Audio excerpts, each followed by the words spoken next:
En este congreso tan interesante con un tema que por supuesto nos ha puesto a estudiar a todos los colombianos, ustedes que son del sector, pero sobre todo a los que por la calle y en cualquier lugar estamos haciendo conciencia de lo que significa la transición energética y todos los retos y desafíos que tiene hoy no solamente Colombia, sino la humanidad alrededor de este asunto. Y para lograr esta transición energética, pues hay que hablar de recursos, hay que hablar de platica, hay que hablar de cuentas, de sumas y restas, porque esto primero no se va a lograr en el corto plazo, pero ya el mundo entero ha puesto sobre la mesa ese desafío y es muy interesante tener que hablar entonces de los recursos con los que se cuentan para realizarlo y para cumplir un poco con esas grandes metas que tiene la humanidad, pero que hay que aterrizar justamente en los asuntos fiscales. Lamentamos mucho que no está Jorge Iván González, director del Departamento Nacional de Planeación, quien estaba invitado por supuesto a este panel para hablar de ese plan de desarrollo y por supuesto de todos los temas y de los retos. Ya la ministra nos amplió esa información, pero vamos a hablar con Ricardo Roa Barragán, presidente de Ecopetrol, a quien le doy la bienvenida. Muchas gracias por estar aquí. A Juan Manuel Rojas, bueno, ya la pantalla los presentó a todos, así que nos vamos a ahorrar entonces ese camino. Antonio Silveira, gracias. Sebastián Nieto, gracias también. Y comencemos entonces con algo de contexto y ya como las primeras preguntas específicas, porque creo que es muy interesante que este primer panel de apertura justamente toque un asunto absolutamente trascendental y sensible, y es cómo se va a financiar esta transición energética. Y en este sentido quisiera hacerle la primera pregunta al presidente de Ecopetrol, pero también ampliándole en su escenario natural de la compañía un poco a la planeación que también puede tener el gobierno nacional para esa sostenibilidad fiscal. Ecopetrol es uno de los mayores aportantes, por supuesto, a las finanzas públicas. En el 2022 entregó 42.4 billones a la nación. Vimos ese informe que tuvo un gran impacto y un gran despliegue sobre el cierre de estos dividendos en regalías y también impuestos, que fueron recursos, por supuesto, claves para la inversión del país. Doctor Roa, Ecopetrol va a seguir siendo este principal aportante de los recursos, por supuesto, y cuáles son sus planes para que esto funcione. Muy buenas tardes y adelante. Comencemos esta conversación. Muy buenas tardes, María Alejandra. Muy buenas tardes, saludo especial y agradecimiento a Luz Estela, a Ana Duque por esa invitación y por este espacio que nos dan desde Ecopetrol para poder compartir lo que es la visión en materia del papel que debe tener Ecopetrol en el marco de la transición energética. La respuesta es sí, claro, Ecopetrol tiene la responsabilidad de seguir siendo ese gran referente en materia económica que es hoy para el país y que ha venido siendo en los últimos años. También aprovechando estas excelentes condiciones de precio en el mercado internacional del crudo.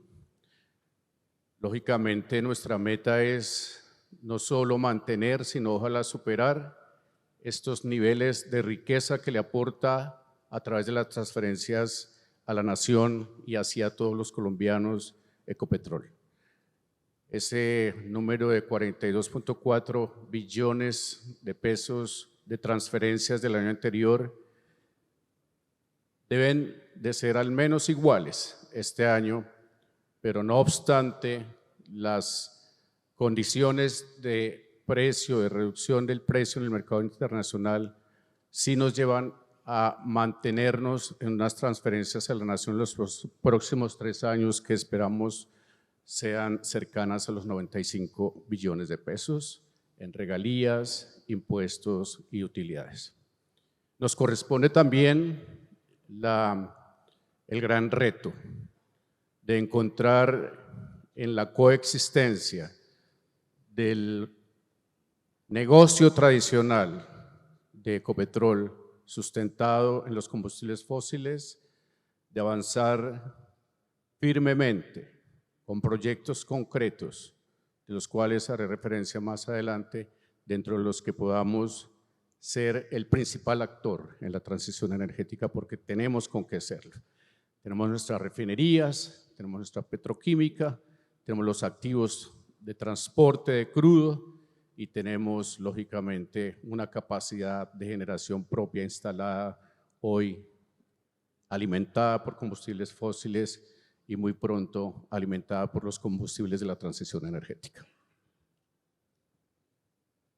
Muchas gracias. Está estrenando el presidente de Ecopetrol en estos escenarios, así que muchas gracias por comenzar esta conversación.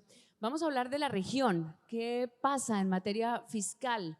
En todos los países de la región, algunos tenemos economías parecidas, retos parecidos, temores también, algunos miedos también los compartimos, o muchos quizá, también los compartimos alrededor de lo que pueda significar la sostenibilidad de esta transición energética. Sebastián Nieto.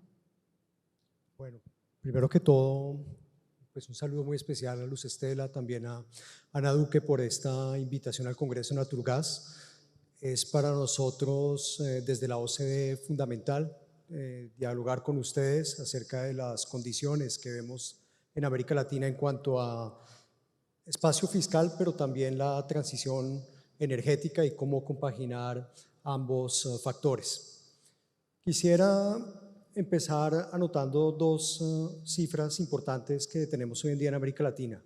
Una es el déficit social, y en particular cuando hablamos del gasto social en América Latina, que equivale a cerca del 13% del PIB lo que gastamos, muy por debajo de lo que tenemos en la OCDE. En la OCDE estamos hablando de cerca del 20% del PIB. Y segundo, un espacio fiscal cada vez más limitado. Estamos hablando de una región en la cual al final del boom de los commodities en 2013, la deuda sobre los impuestos era cercana al 200%. Hoy en día estamos hablando de un ratio que es cercano al 400%. Entonces estamos con un déficit social importante, pero también con un espacio fiscal reducido. Y frente a eso entonces es cómo la transición energética la tenemos que gestionar, teniendo como pilar fundamental la sostenibilidad fiscal y los retos sociales que tenemos en América Latina. Frente a eso, lo que hemos visto es que los recursos provenientes del petróleo y del gas siguen siendo importantes en América Latina, han venido creciendo y hoy en día estamos hablando que representan cerca del 4% del PIB. Cuando hablamos de los impuestos relacionados al medio ambiente, cerca del 80% de estos impuestos también están vinculados con la energía. Entonces, frente a estas condiciones, sin duda alguna, cualquier transición energética tiene que tener en cuenta una transición fiscal garantizando esta sostenibilidad, ya que lo que recaudamos hoy en día en América Latina es cercano al 22% del PIB, lo cual cerca del 20% de los recursos vienen de la energía.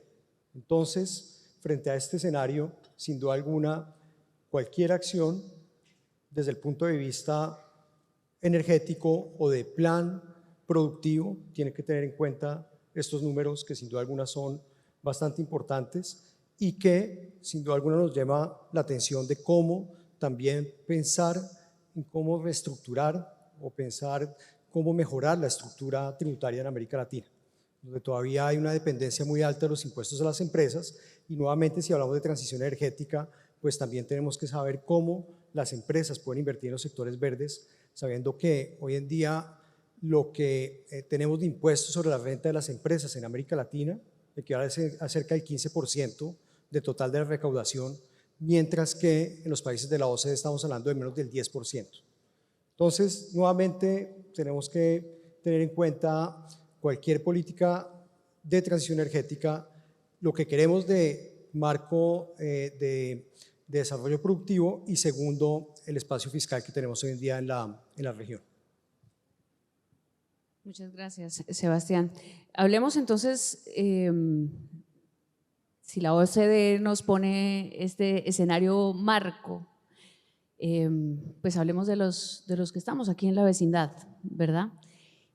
¿Cuál sería esa apuesta específicamente o más en concreto frente al gas natural en esta transición, Antonio Silveira?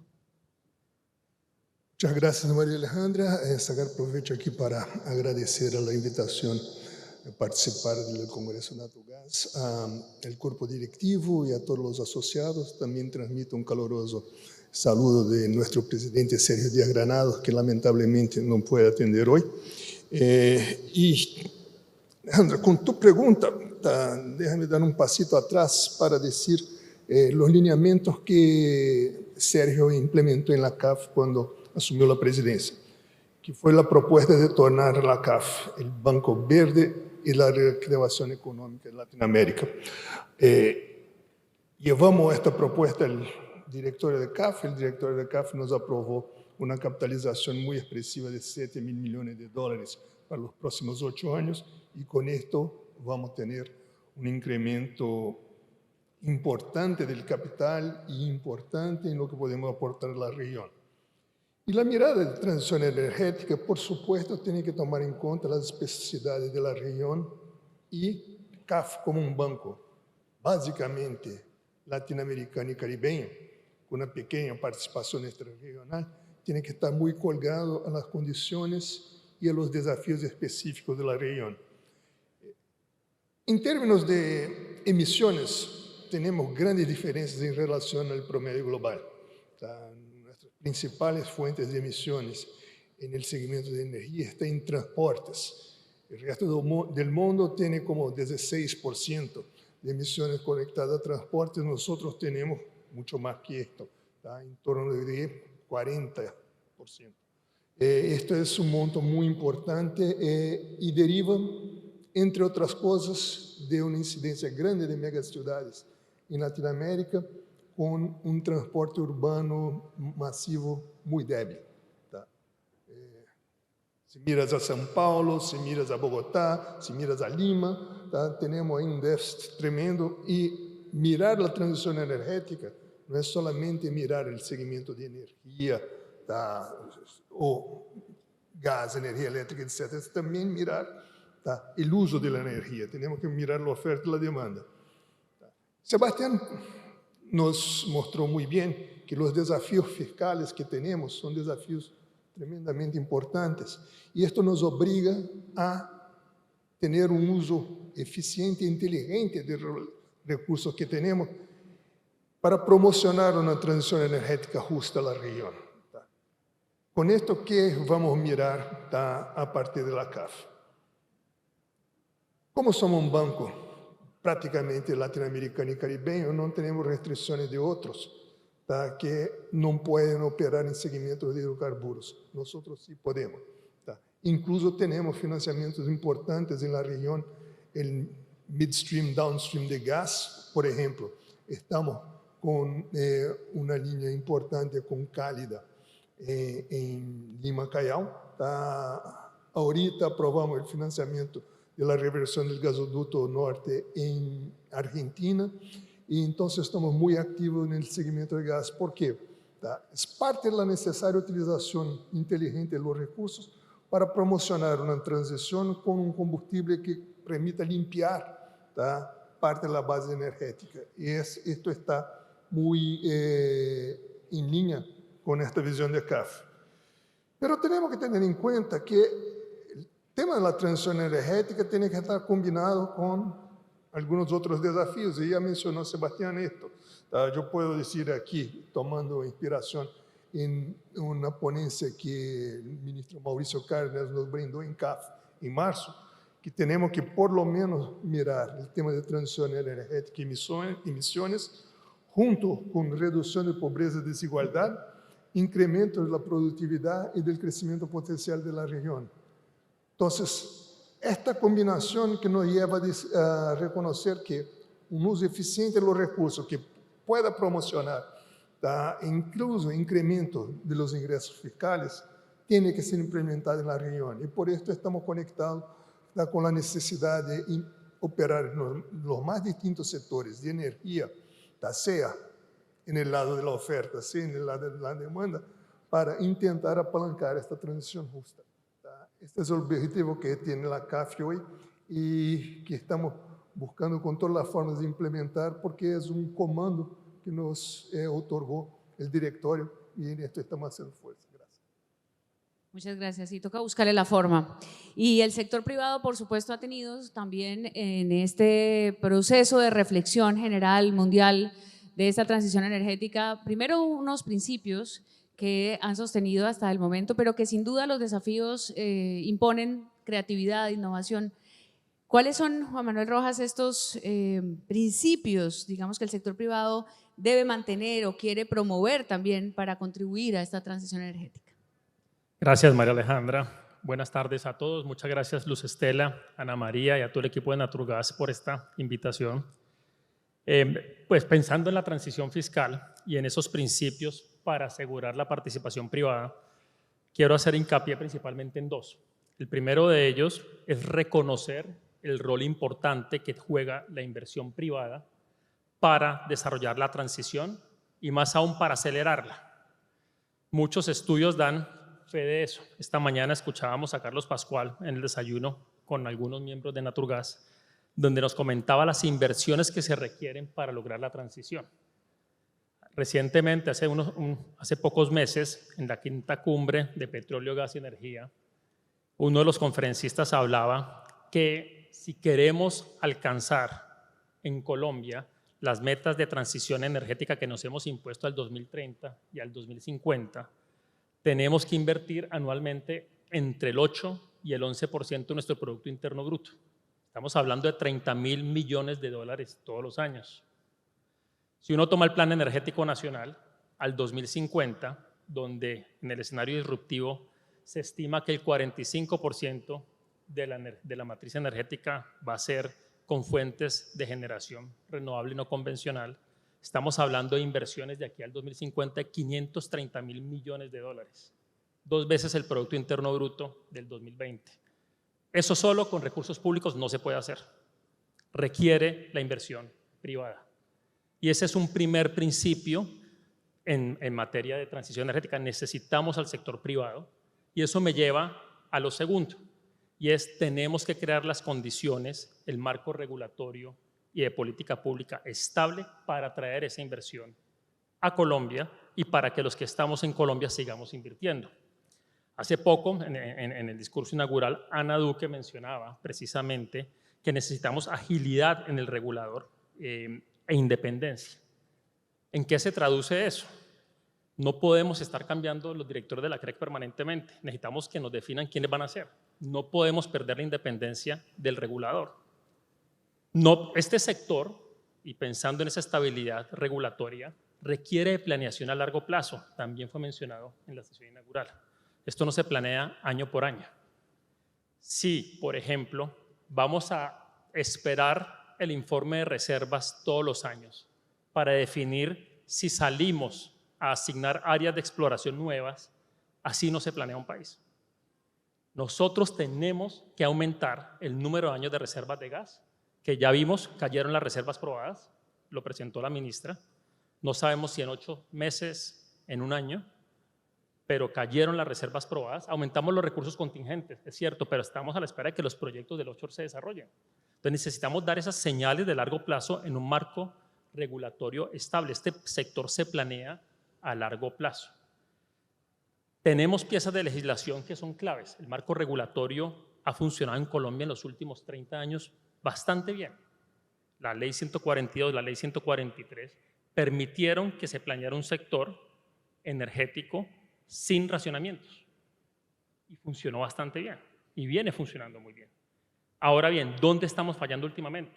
En la implementación. Tenemos, por ejemplo, hoy 7 millones de colombianos sin gas, cuando desde hace ya varios gobiernos, en esos planes de expansión indicativa del sector, se habló que la planta de regasificación del Pacífico era muy importante. Ese es un bien público. Si esa planta estuviera hoy funcionando, no tendríamos a 7 millones de personas sin gas. ¿Por qué no pudimos implementar ese proyecto? Seguimos discutiendo quién la va a pagar. Si es un bien público, la tenemos que pagar entre todos, como se pagó la otra planta. ¿Sí? También tenemos un problema en el tema de las energías renovables no convencionales. Tenemos atrapados 1.700 megavatios en La Guajira. ¿Están en el plan de indicativo de largo plazo? Sí. ¿Están los proyectos asignados? Sí. Las inversiones están listas. No las podemos poner a funcionar por problemas en los licenciamientos ambientales y en las consultas previas. Tenemos que resolver ese tema. Entonces, resumiendo, primero, la inversión privada acá es fundamental.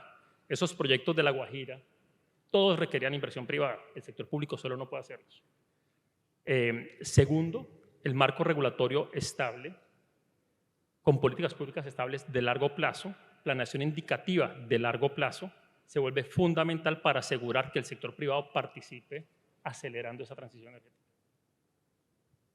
Me llama la atención algo que pues, es obvio y es la planeación a largo plazo, no solamente en este sector, sino en general de nuestros países.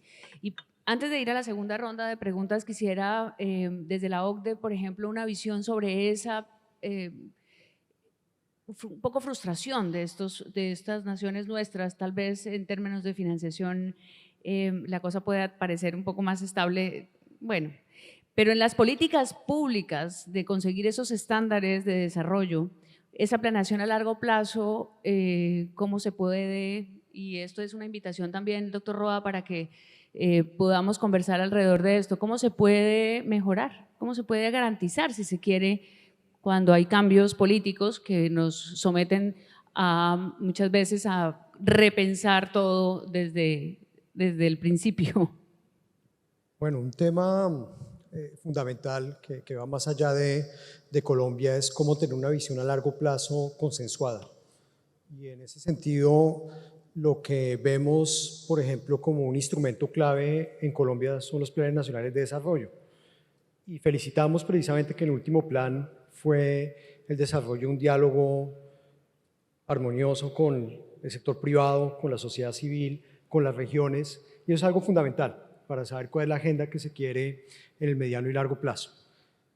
Después, algo que desde la OCDE y hace parte, digamos, de uno de los principios que tenemos es cómo mantener una seguridad jurídica gracias a un marco regulatorio y de supervisión independiente. Y esto en todos los sectores, sistema financiero, pero también, por supuesto, en el sector de la energía y en todos los sectores claves de la economía. Ahí, precisamente, un cuerpo técnico independiente que permita ir más allá del ciclo político es fundamental. Y es algo que pues, hemos venido insistiendo en muchos países de América Latina, incluido en Colombia, y para lo cual, pues, sin ese marco normativo que permita una confianza en inversión, es muy difícil después ya convencer del pipeline de proyectos de inversión en un país. ¿Algo por agregar en este asunto de planear a largo plazo para garantizar inversión y dar confianza? Sí, muchas gracias, María Alejandra. Pues yo creo que la inversión privada en el país pues, ha seguido su rumbo. En el último año reportan las cifras, doctor Juan Manuel, que la inversión privada ha crecido en el país un 20%. Segundo, yo creo que la situación de hoy en el país en materia energética son las consecuencias de una no acertada planeación de los gobiernos anteriores, ¿no? Eso, la planeación, usted lo ha dicho, es de largo plazo, es una ventana de largo plazo. Entonces, se está haciendo un esfuerzo importante desde la institucionalidad para que se encuentren conjuntamente, coordinadamente con la institucionalidad, soluciones y de que, como ha venido sucediendo en los últimos 30 años, el país no se vea sometido a un racionamiento de un solo kilovatio hora de energía para asegurar estas condiciones críticas de niño. De modo que en esa articulación, sí, la planeación, yo celebro que en Ecopetrol tengamos una planeación de larguísimo plazo, al 2030, al 2040, con unas metas muy concretas, siendo una empresa mayoría accionaria de la nación, como sucede en ISA, como sucede en el Grupo Energía Bogotá, como sucede en empresas públicas de Medellín, son empresas con naturaleza pública, supremamente bien manejadas. Bienvenida a la inversión privada siempre. Para los estados es supremamente importante la participación de los privados en el desarrollo de infraestructura, que además, no siendo el estado el más experto y el conocedor en el desarrollo de las mismas, pues sustenta sus necesidades y sus posibilidades en la participación privada. Yo creo que sí, el tema, no voy a referirme a los expertos comisionados, lástima que fue la ministra para que hiciera referencia a los mismos, pero llevo 32 años en el sector y he visto estos movimientos y estas dinámicas en otros gobiernos. Lo que se busca al final, lo que debemos buscar todos de manera integral, en una planeación adecuada, responsable, seria, sobre todo eso, seria, es la articulación de la institucionalidad en todas sus vertientes, la articulación de la regulación y de la política en el país que energéticamente necesitan los colombianos, no solo los empresarios, todos los colombianos.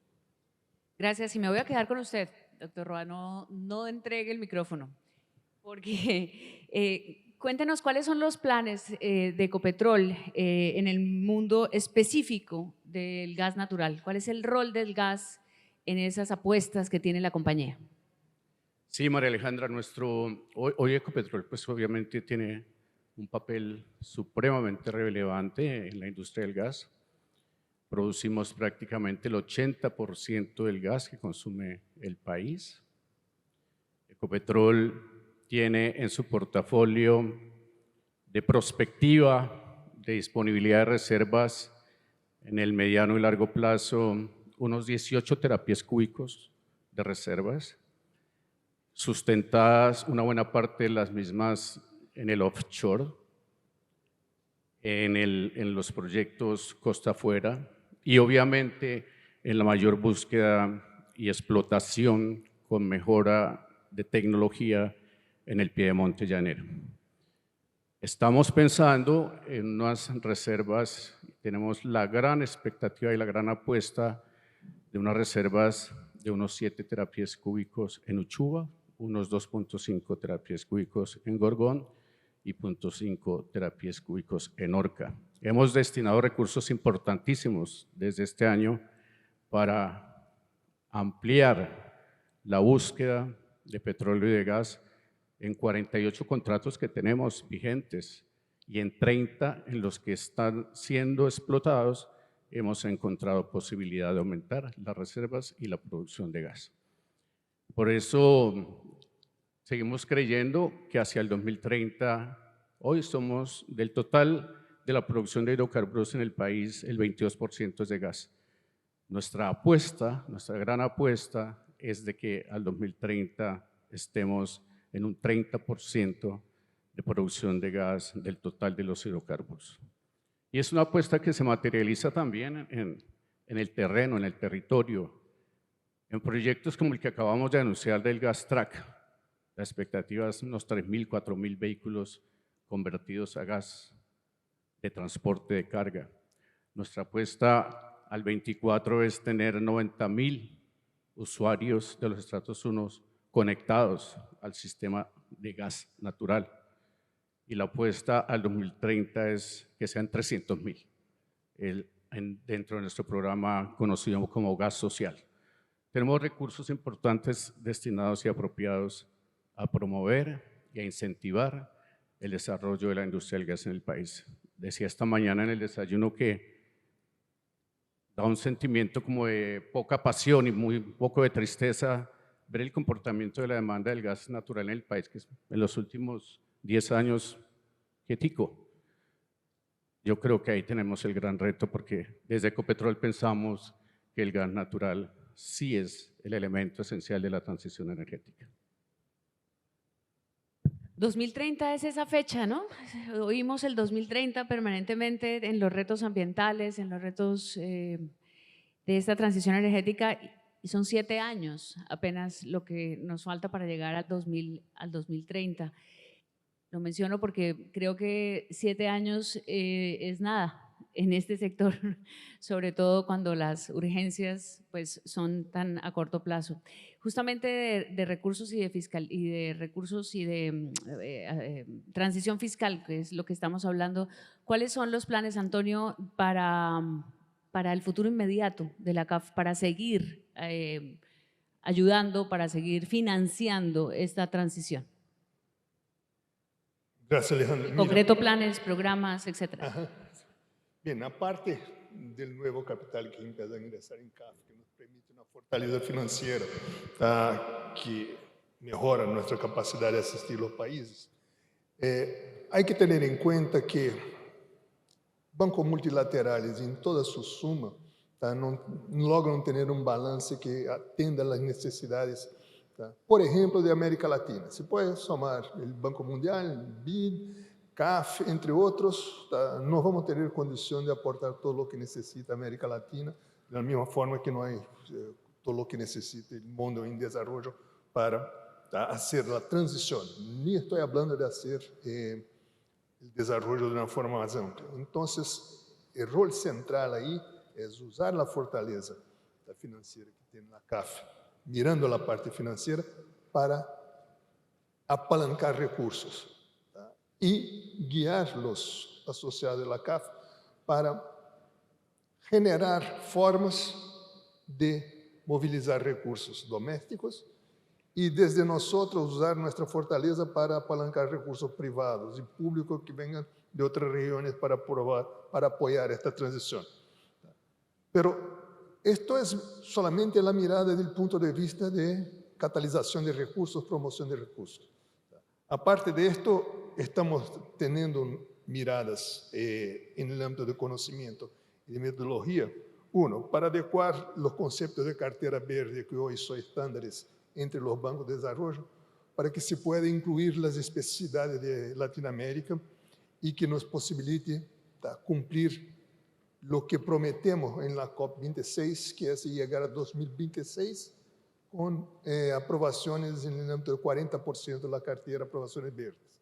Este es un compromiso de CAF que vamos a cumplir sí o sí, y para esto estamos, un lado, mirando cómo incorporar la realidad latinoamericana en la contabilización de una forma adecuada, movilización de fondos y especialmente crear programas en el ámbito del banco que nos permitan atacar los temas de transición energética en el lado de la oferta, apoyando, por ejemplo, el esfuerzo para ampliación de renovables. En corto, en los próximos 7 años tenemos que incorporar en términos de renovables alguna cosa en torno de 190 mil millones de dólares en el ámbito de generación. Este es un tremendo esfuerzo en la región y tenemos que estar ahí para apoyar. Pero no solamente ahí. Empezar a diseñar ciudades inteligentes y que sean eficientes desde el punto de vista de energía, involucra lo que ya mencioné en movilidad urbana, pero también involucra una visión de vivienda sostenible. Y ahí estamos trabajando fuerte para ofrecer productos de conocimiento y asistencia técnica que permitan a los gobiernos nacionales y subnacionales tener las opciones para sí cumplir sus compromisos con el Acuerdo de París y generar una contribución a este bien público global, que es controlar el calentamiento global con lo que cabe a Latinoamérica y Caribe.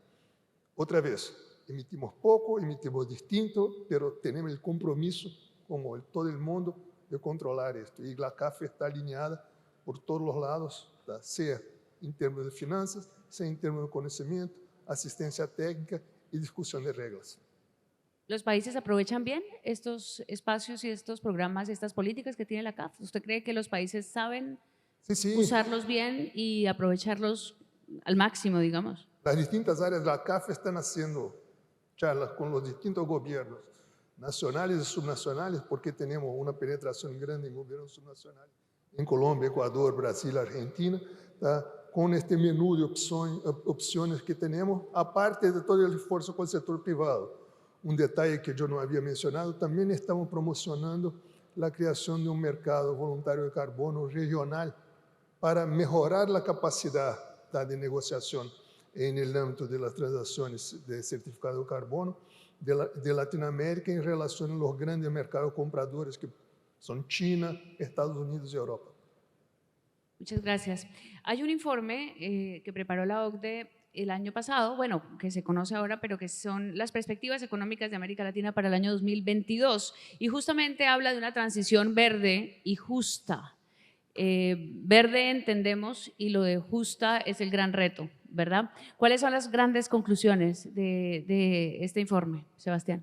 Bueno, gracias María Alejandra por esta pregunta, porque me permite, digamos, mencionar los principales resultados de este informe, que los invito a leer, es bastante completo, pero digamos de forma sencilla quisiera enumerar en 5 puntos los principales mensajes de este informe. El primero es tener en cuenta las condiciones socioeconómicas que tenemos actualmente en América Latina, con más de un 50% de informalidad, y cómo la transición verde puede generar empleo formal. Y lo que sale en nuestras estimaciones es que efectivamente podemos generar empleo formal en América Latina gracias a la transición verde con un efecto neto positivo. Es decir, va a haber destrucción de empleo si solamente nos focalizamos con políticas de descarbonización, y para eso precisamente necesitamos entonces pensar en qué sectores verdes podemos dinamizar el empleo y qué tipo de inversiones se necesitan. Y nuevamente, insistiendo en el tema fiscal, pues sin duda alguna las inversiones privadas también tienen que acompañar esta agenda. Estamos hablando de más de 3 puntos porcentuales de inversión adicional en sectores verdes para que haya un efecto neto positivo de creación de empleo de aquí a 2030, nuevamente 2030 como año objetivo, y donde podemos tener más de 10% de empleo neto formal en 2030. Es el primer mensaje y el más importante, dada la alta informalidad en América Latina. Y donde sin duda alguna necesitamos acompañarlo con competencias y mejor capital humano, no es solamente un tema de capital físico. Segundo, sin duda alguna, la matriz energética y el déficit que tenemos todavía en electricidad en América Latina. Estamos hablando de una región donde es ejemplo cuando hablamos de energía renovable. Cerca de 1/3 de la energía en América Latina es renovable. A nivel mundial estamos hablando que es cerca del 10%. También un potencial enorme de energía renovable gracias a las reservas de litio, de cobre, de níquel que tenemos en varios países de América Latina, pero también no podemos olvidar el déficit que tenemos en electricidad. Estamos hablando de cerca de 20 millones de latinoamericanos que no tienen acceso a electricidad, y para lo cual tenemos que buscar diferentes medios de energía y por supuesto el gas natural fundamental para llegar a las poblaciones rurales. Tercer mensaje importante, cómo financiar esta agenda. Ya estábamos hablando antes del espacio fiscal limitado que tenemos que mirar qué instrumentos de deuda nos permiten salir al mercado con un bajo costo, pero también focalizando nuestras acciones en políticas verdes y sociales. Y ahí pues muy bienvenidas las acciones en Colombia, por ejemplo, con el primer TES o el primer bono soberano en el mercado local a nivel mundial que se emitió en Colombia con estas características. También Chile es un buen ejemplo, Uruguay salió recientemente al mercado con un bono global a un spread bastante reducido con los bonos globales estándares. Y sin duda alguna el cuarto mensaje que tenemos es que es una agenda global, no es una agenda únicamente de América Latina, y sin duda alguna pues la cooperación es clave, en particular con socios como la Unión Europea que le están apostando a esta agenda verde.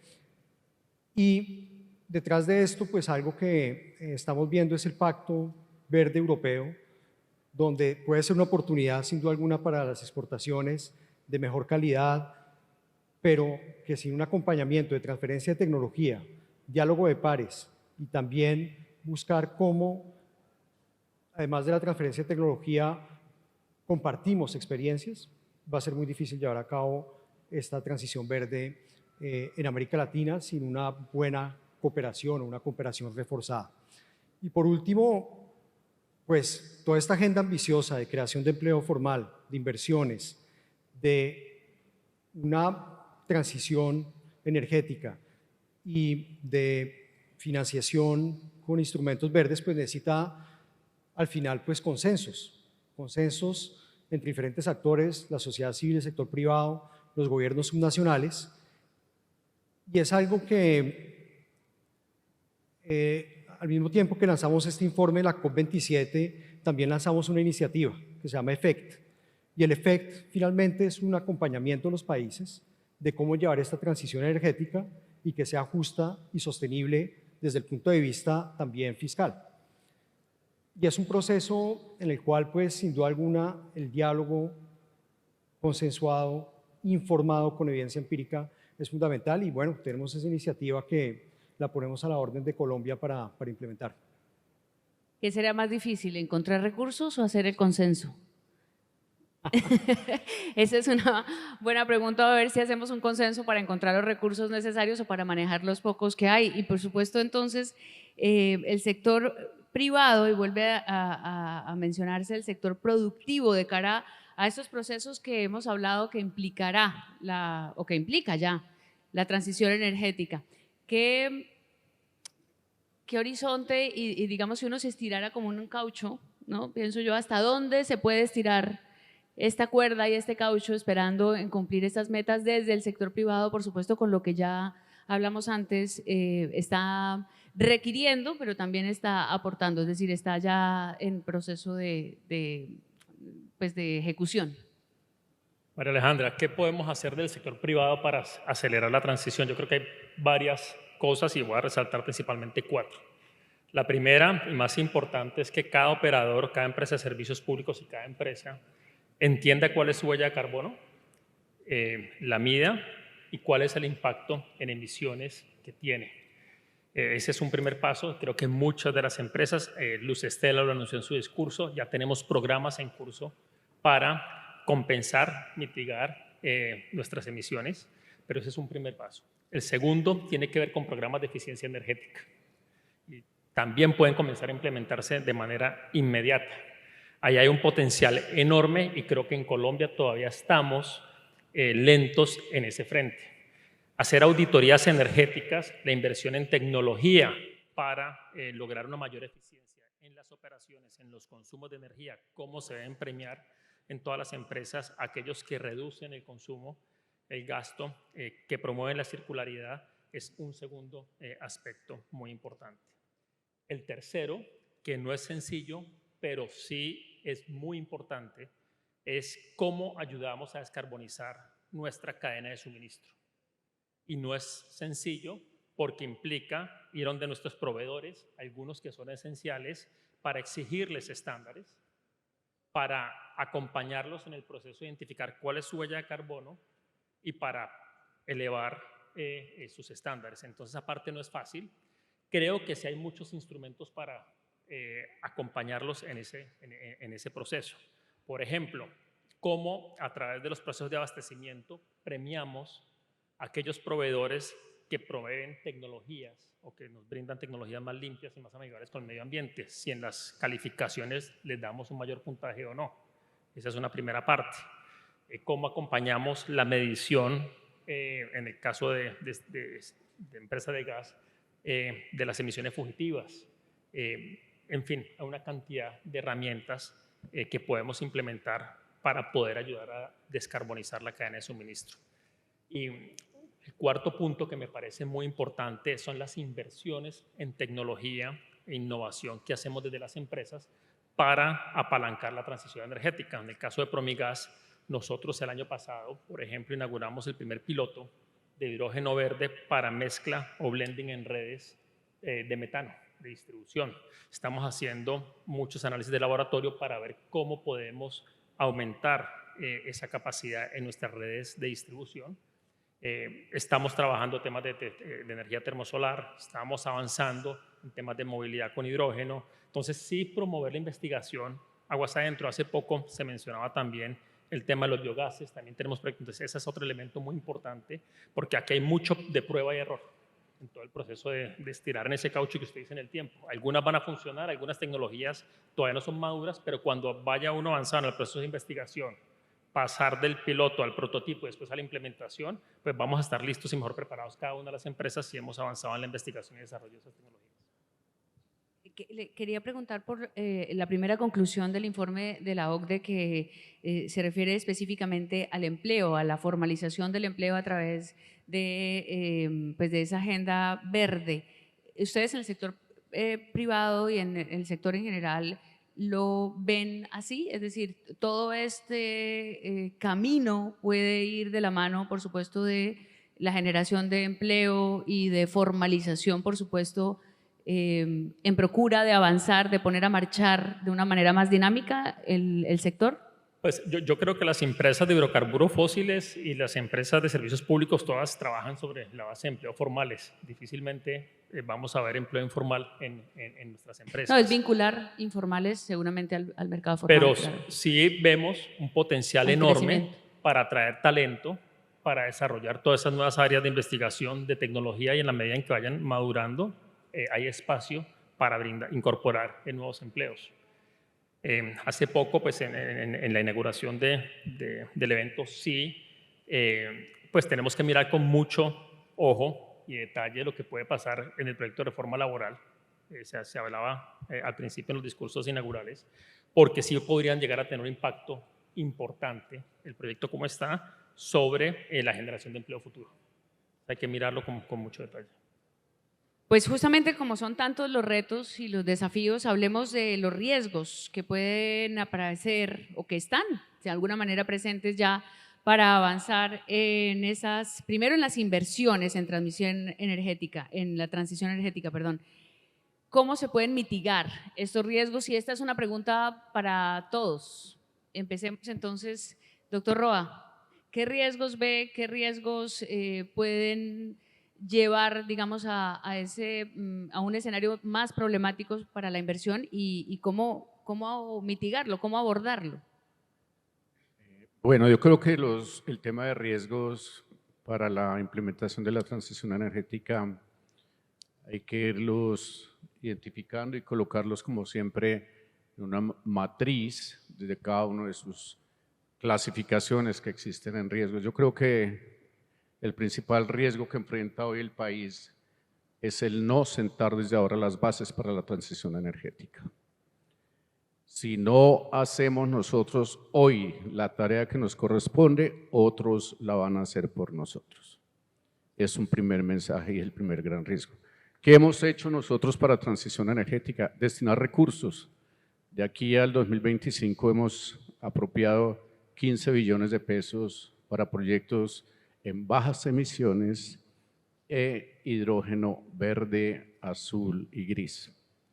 Ya tenemos 2 acuerdos para desde nuestras refinerías producir de aquí al 2025 18.000 toneladas de hidrógeno verde. Tenemos pensado al cierre del 2040 una producción de 1 millón de toneladas de hidrógeno verde. Ecopetrol tiene todas las condiciones, todos los roles, tiene la demanda de hidrógeno verde y azul muy importante para ser ese gran líder y ese gran generador de la transición energética. Y obviamente en el parque de generación térmica instalado propio tenemos un gran reto de eficiencia energética en convertir ese consumo de gas y de combustibles líquidos a combustibles de la transición energética. Y ya empezamos, ya involucramos en nuestra matriz, en nuestro portafolio, 210 megavatios de energías renovables y la meta es al 2030 1.000 megavatios nuevos de energías renovables incorporados en la matriz. De modo que yo creo que ese es el gran riesgo que corremos todos si no nos montamos, como decía Juan Manuel ahorita, ya no en pilotos ni en prototipos, sino en proyectos concretos. Esa es la gran apuesta en esta transición energética que tenemos, a la que los estamos invitando a todos, entendiendo en realidad desde Ecopetrol un gran actor para la transición energética. Y ahí ya empezamos, yo digo, ahí ya empezamos porque ya involucró dentro de su portafolio Ecopetrol un negocio que no depende del petróleo y del gas, ISA. ISA está llamado y hoy juega un papel como el 12% de los ingresos estables, regulados, dolarizados en el largo plazo, para hacer también de la par de la transición energética la transición económica y fiscal que hay que hacer en las compañías de manera responsable y justa. Tú mencionabas el tema de justo. ¿Qué es justo? Pues que esto no sea a cualquier costo. Hay que mirar desde ya la necesidad de acompasar y articular no solo la institucionalidad, la regulación y la política, sino la infraestructura actual a los combustibles de la transición energética para que no tengamos rezagos, porque nada sacamos en estar pensando en la producción de los combustibles de la transición energética sin estar pensando a la par desarrollando la infraestructura y la logística necesaria para la colocación de estos insumos en el mercado. Gracias. Justamente la transición fiscal de la que hemos estado hablando tiene un propósito y es no afectar el desarrollo económico. De estos riesgos, Juan Manuel, ¿cuál es un poco esa perspectiva, además de lo que ya menciona el presidente Ecopetrol? O sobre lo que menciona el presidente Ecopetrol también. Creo que voy a insistir mucho sobre el riesgo de no planear adecuadamente nuestro sector a largo plazo. Luz Estela mencionaba la necesidad de incrementar nuestras reservas de gas. Como prioritario, nosotros tenemos que entender que Colombia es un país de una pobreza energética importante. Solo en Promigas el año pasado, entre Colombia y Perú, conectamos 467,000 nuevos usuarios. De esos, 240,000 cocinaban con leña. Es decir, si multiplicamos cada hogar por un tamaño de 3 a 4, 940,000 personas dejaron de cocinar con leña porque los conectamos el año pasado al servicio de gas natural. Pensar que esas personas no van a aumentar su consumo energético o su consumo de gas en un proceso de desarrollo, creo que es como ser insensibles. Ellos van a aumentar su consumo de gas, van a aumentar su consumo energético con el transcurso de los años. Entonces necesitamos asegurar en ese proceso de planeación a largo plazo que hoy los 36 millones de colombianos, y ojalá lleguemos a ser 40 millones de colombianos pronto, que consumen gas, dispongan de ese gas. Necesitamos que Orca, Uchuva, KGG vean la luz como proyectos. Hoy son recursos contingentes. Necesitamos que se vuelvan reservas. O sea, desarrollar esos proyectos se vuelve fundamental. ¿Qué se requiere en la planeación de nuestro país para que esos proyectos lleguen a feliz término? En la planeación, otra vez, tenemos que mirar cómo están nuestras redes. Sigue siendo un sistema muy capilar. La ministra lo mencionó en su discurso inaugural. Nos hace falta entonces complementar, y voy a insistir en eso, nuestros gasoductos y nuestra red de distribución del suroccidente con la planta de regasificación del Pacífico. Nos hace falta que la CREG estudie mecanismos para que en los otros puntos capilares de la red existan respaldos y se remuneren esos respaldos para evitar lo que está pasando hoy, que 7 millones de personas se quedaron sin gas. Entonces, tenemos que avanzar en esa planeación de largo plazo y facilitar en la ejecución de los proyectos para que lleguen a feliz término muy pronto, siempre dentro del orden de la institucionalidad. Muchas gracias. Los bancos son expertos en analizar los riesgos. En este caso, miremos esos riesgos para la inversión y pensemos cómo mitigarlos. ¿Ustedes qué ven desde este sector financiero regional? Mire, Alejandra, esta mirada de riesgos en un esfuerzo de largo plazo de promocionar la transición energética. Por supuesto, ya se habló mucha cosa acá de un escenario de previsibilidad, una relativa estabilidad regulatoria, pero especialmente una visión de que la evolución del mercado al futuro justifica las inversiones y por ahí justifica que el banco financie estas inversiones. Y ahí te pongo un ejemplo de mi país, Brasil. Brasil ha hecho una apuesta en cerca de 2004 de un mercado mundial de biocombustibles. Esto generó una ola de inversiones en biocombustibles en Brasil y se frustró este mercado internacional. Y esto provocó efectos en la industria y en la banca, por supuesto. Entonces, cuando miramos una transición energética justa y ajustada a Latinoamérica, creo que los riesgos que están por ahí es el principal, si juntamos toda esta historia, es que tengamos una transición que no sea tan justa desde el punto de vista de sacar provecho de las oportunidades. Una transición energética hoy no puede estar simplesmente mirando la reducción de emisiones en un plazo relativamente corto. Tiene que mirar una estrategia que permita alcanzar los problemas que mencioné en la primera pregunta, o sea, que sea una política industrial que pueda aportar soluções baseadas na natureza, tá? Que logre promocionar, tá? Ganhos de produtividade, tá? Redução de desigualdade, porque tá? O germe de la discórdia que se genera a partir de situações em que um grupo da sociedade se queda por detrás, tá? Pode, em uma situação política futura, generar, tá? Exatamente o rompimento destas condições. Então, sacar proveito de uma estratégia, tá? Que logre mirar o tema dos minerais estratégicos que temos, tá? A disponibilidade de energia limpa e relativamente barata que temos, tá? E sacar proveito de, a partir de aí, apalancar um processo de industrialização verde, se quiser chamar assim, pode ser um eje muito importante para a transformação da região, não somente em termos de transição energética, mas de desenvolvimento econômico-social como um todo.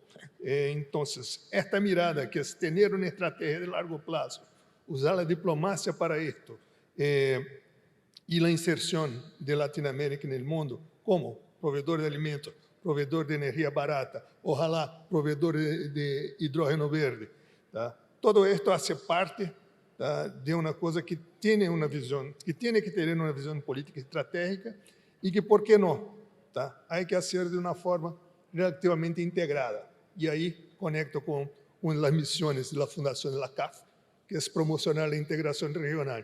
Não somente infraestrutura de puentes, etc., mas ter uma mirada também de conjunto com a biodiversidade que temos e com as oportunidades que temos. Se me permite, hoje, em termos de hidrógeno, por exemplo, dos riscos que temos é uma definição de certificação de que é hidrógeno verde. Se a certificação sai de uma forma que nos prejudica, pode quitar parte expressiva da Latinoamérica de um mercado muito promissor. Então, eu vejo, como banqueiro, tá? Mas também como latino-americano, tá? A sustentabilidade dessas inversões bajo uma visão estratégica muito importante de transição e de desenvolvimento.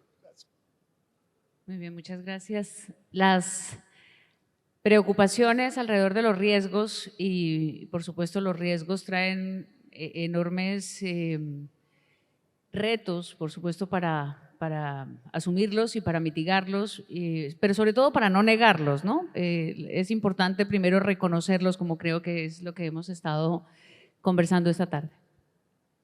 Bueno, digamos que vemos tres puntos fundamentales.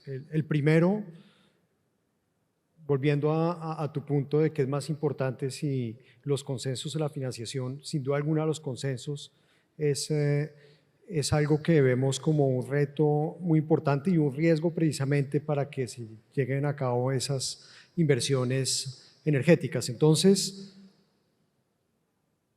fundamental aprovechar los instrumentos como tenemos en el caso de Colombia con los planes nacionales de desarrollo, un acuerdo en cuanto a una hoja de ruta que queremos tener y después implementarlo con unos pipelines claros, bien definidos de los proyectos que se van a hacer. Segundo punto, y pues ya lo he mencionado, Juan Manuel lo mencionó en varias ocasiones, cómo tener un marco jurídico estable, cómo precisamente debemos llegar a un proceso en el cual sea el más eficiente posible en cuanto a licencias, por ejemplo, licencias ambientales, todo el tema de consulta en la consulta previa, pero también todo lo vinculado con las licencias de predios. Entonces ahí nuevamente vemos que hay una ineficiencia que nos lleva a una incertidumbre y a un riesgo muy importante para la inversión y para lo cual pues el marco nuevamente regulatorio y de supervisión independiente es fundamental. Y por último, volviendo al punto de partida de la transición fiscal, pues sin duda alguna la financiación, pero también evitando riesgos. Por un lado, cuando estamos hablando de los instrumentos de deuda y en particular bonos, por ejemplo, verdes o sostenibles, tener una taxonomía bien definida, que evite lo que llaman en inglés el greenwashing, y es que no se invierta efectivamente lo que se esperaba. Entonces, tener un marco bien definido de esos instrumentos. Y por último, cuando hablamos de política tributaria, pues evitar que las reglas cambien y sobre todo tenga un impacto aún mayor de lo que ya está impactando a las empresas, las inversiones.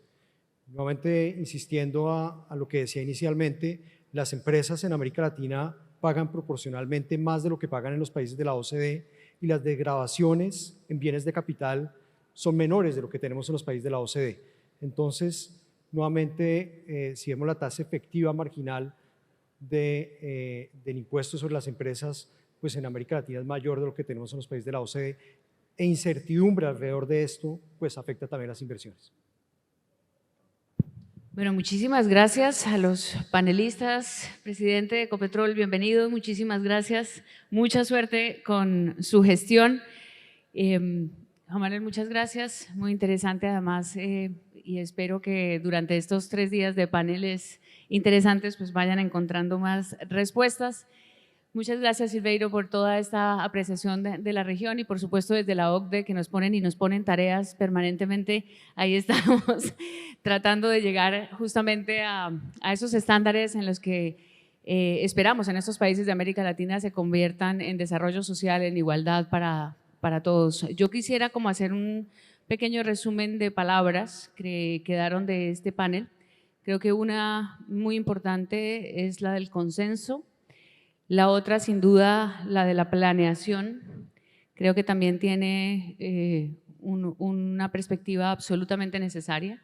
La institucionalidad y el trabajo conjunto del sector privado y el Estado, que creo que también entraron en este debate. La seriedad para generar confianza, tanto en la definición de las políticas públicas como en sincerarse en términos de inversiones para poder gestionar y ser eficientes. Yo creo que como todas las transiciones, tanto la energética como en general, todas las que se hacen en los ciclos vitales, pues que es de llegar de un punto A a un punto B, yo creo que la transición energética nos está exigiendo muchísimas más transiciones que tenemos que acompasar para poder construir justamente el camino del reto que se nos ha impuesto desde el planeta para poder entender este mundo que nos tocó y que nos tocará. Muchas gracias y hasta aquí entonces el tema fiscal. Ya vendrán otros temas muy importantes en este Congreso de Naturgas. Muchas gracias.